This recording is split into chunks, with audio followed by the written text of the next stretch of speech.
Digite www.astronomiaeastronautica.com, tudo junto e sem acento, e tenha acesso a todo o conteúdo de astronomia e astronáutica.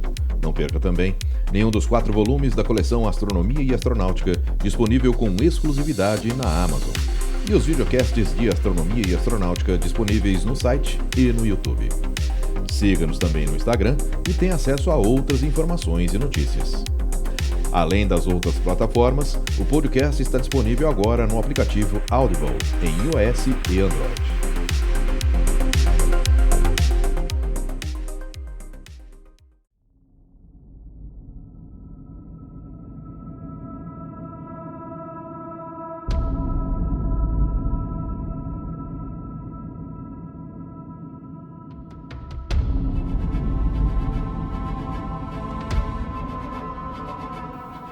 Segundo voo espacial humano dos Estados Unidos, quase se transformou em tragédia no final do voo.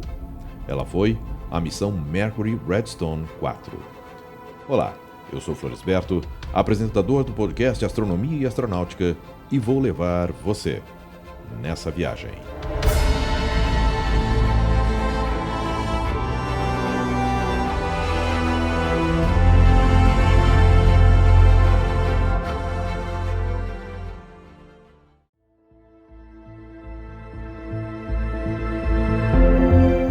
Para a missão Mercury Redstone 4, o astronauta escolhido para fazer o voo foi Virgil Gus Grissom.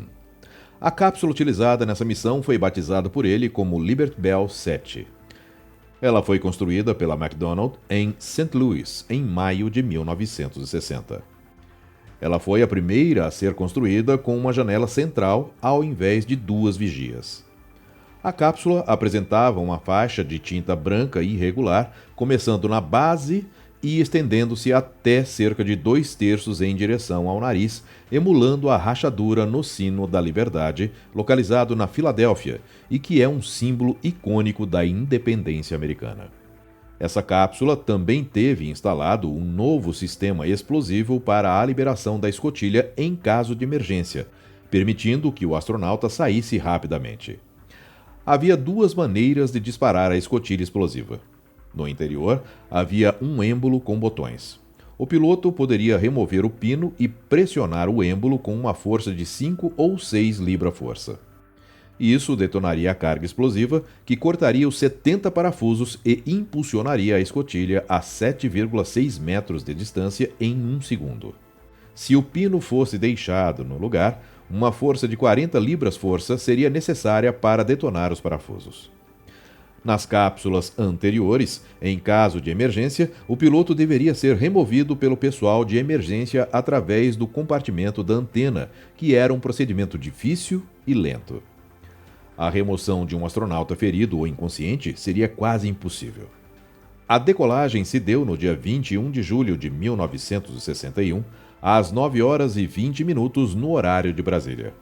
O voo durou 15 minutos e 30 segundos, atingindo uma altitude de 190,4 km, voando por 486,2 km, pousando no Oceano Atlântico, com a reentrada acontecendo sem problemas.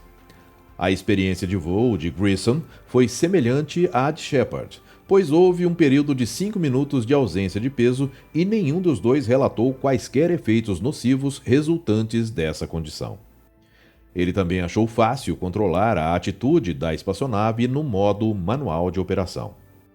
Após o splashdown, Grissom removeu a mangueira de oxigênio e abriu sua viseira, mas deliberadamente deixou a mangueira de ventilação do traje conectada. O impacto foi mais suave do que ele esperava. Ele pensou que estava de cabeça para baixo na água. Gradualmente, a espaçonave se endireitou e, quando a água sumiu da janela, Grissom descartou o paraquedas reserva e ativou o interruptor de auxílio ao resgate. Preparando-se para a recuperação, ele desconectou o capacete. Ele mexeu na gola do traje para o caso de ter que sair rapidamente da nave.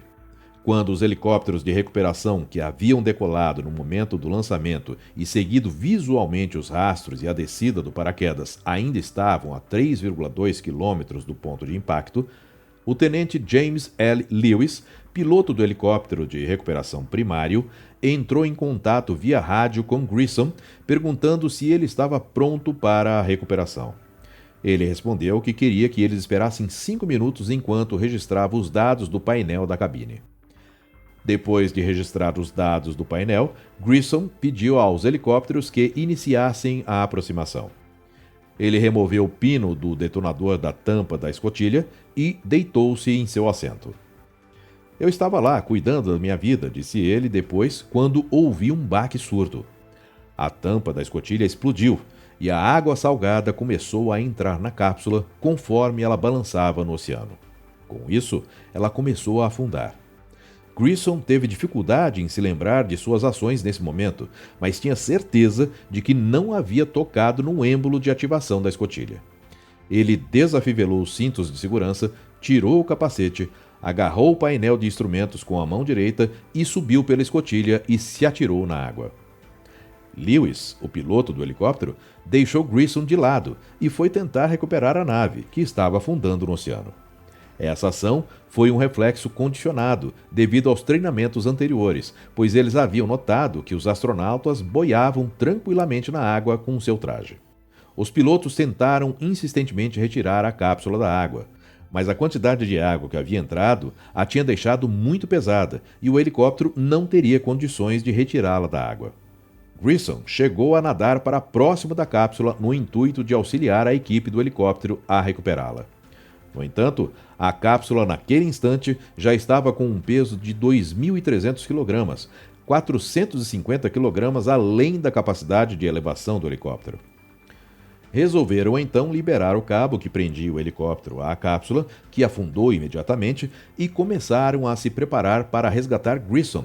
Porém, uma luz começou a piscar no painel, indicando que lascas de metal estavam no cárter de óleo por causa do esforço provocado ao motor na tentativa de recuperar a nave, e isso poderia implicar em uma falha iminente do motor. Lewis então informou ao copiloto para recolher o gancho que seria utilizado para resgatar Grissom, enquanto ele chamava um segundo helicóptero para resgatá-lo.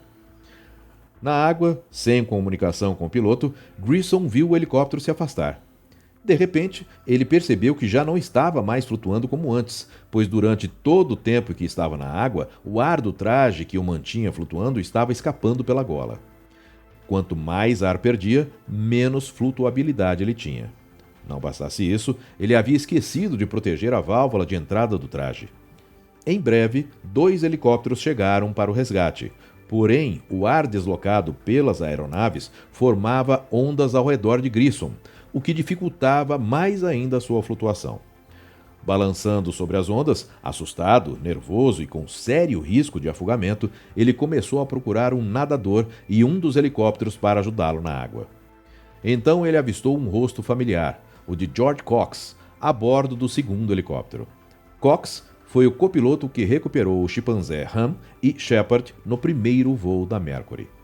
Cox jogou a corda salva-vidas direto sobre Grissom, que imediatamente passou por debaixo dos braços.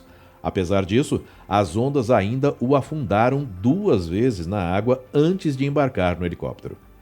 Desde o momento que Grissom saiu da cápsula até o momento que foi resgatado, passaram-se de 4 a 5 minutos.